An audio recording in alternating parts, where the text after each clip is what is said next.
very excited about the opportunity and the re-engagement of Cuba, particularly as it relates to technology and telecommunications.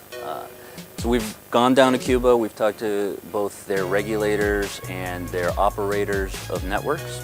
And the case that we're making to the Cubans is that if they create the right environment for investment and business, that we have changed our laws to allow technology and telecommunications services firms to conduct business in Cuba.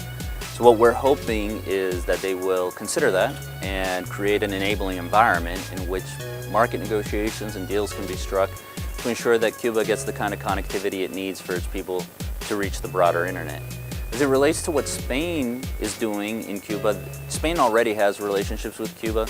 The freeing up of this space and the depoliticization of it will allow Spain to do more. And I think that Spanish firms will want many of the same things that American firms want. Certainty in law, certainty in the rule and application of that law, increasingly competitive and accessible markets, and the desire to have people be able to reach foreign markets and have foreign markets reach them.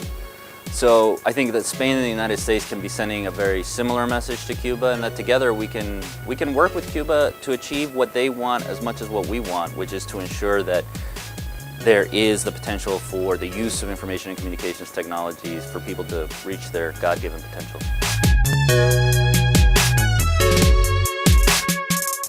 The challenge that creators around the world have, but particularly in the United States, of piracy and the misuse or the misappropriation of their intellectual property and the distribution of it that is unauthorized is a real challenge in the billions of dollars. I mean, we're talking about serious money and a serious injustice to the creators of that content. The question then becomes, how do you manage the flows of those information, and how do you dedicate the right resources in terms of law enforcement and regulation to ensure that you have protections on intellectual property that create the kind of returns that encourage greater production of intellectual property. And our USTR and our intellectual property officials at the Department of Justice have been working with Spain to better the environment here, and we've seen real returns. So we look forward to continuing to work with Spain on this challenge, and Spain produces its own rich intellectual property tradition. There's great film, great music, great art coming out of Spain that all deserves the same kind of protections that American creators get.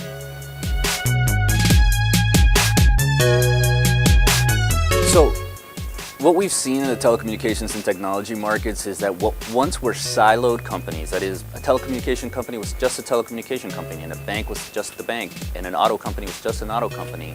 All companies have, in a sense, become technology companies, and they're all transferring information, services, data across telecommunications infrastructure. And there are companies called over-the-top companies that solely provide their services over the top. They don't own infrastructure. They provide services over the top. The most common of these are Google, Facebook, to some degree Apple and Amazon as well.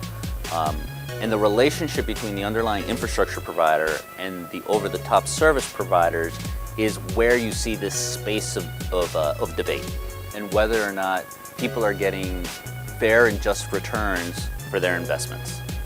We think that the system to date has worked extremely well, and that both telecom companies, at least in the United States, and tech companies and internet service providers are doing very well under the existing regime, and we'd like to see that regime continue to grow and flourish. But again, because you have this convergence of service provision, there is some degree of fair questioning as to whether or not regulation leads to either manipulation of markets or to regulatory arbitrage, and you have to have that kind of discussion and debate. Nonetheless, again, we point to the success of the internet worldwide, the fact that it's an open and flat architecture, that many companies, including startups in Europe, are entering it regularly. Apps are being developed all over the world and working on multiple operating systems. It seems to us that it's a very healthy and growing economy.